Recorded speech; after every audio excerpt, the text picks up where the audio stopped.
Madzulo abwino kwanonse yakwananso nthawi ija ya zanyengo. Tione mmene kunazizira kummawa kuchitedze kunazizira kwambiri ndi madigiri okwana 8 ku bwalo la ndege la Kamuzu, madigiri okwana 9 kudedza kumzuzu, madigiri okwana 11 koma kuchichiri kunazizira ndi madigiri okwana 12.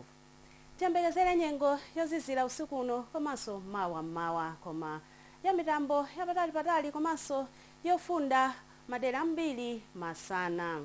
Izi zili chonchi kamba konena kuti tikulandirabe mphepo zachinyontho pang'ono choka mnyanja mchere ya India kufika mdziko lathu lino.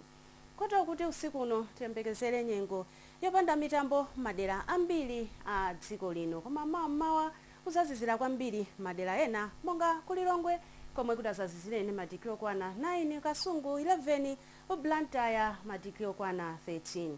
Maomwewo tiyembekezere nyengo yopanda mitambo madera ambiri a dziko lino, koma masana kuzakhala kufunda madera ambiri ndipo kwa Ngabu kudzatentha ndi madigiri okwana 30. Masana omwewo tiyembekezere nyengo ya mitambo yochepa madera a chigawo chakumwera pakati ngakhalenso kumpoto kwa dziko lino, ndipo mkucha la Mulungu tiyembekezere nyengo ya dzuwa madera ambiri a dziko lino koma yozizira usiku komanso mawa. Zikomo poonera za nyengo, khalani odziwa, dziwani za nyengo.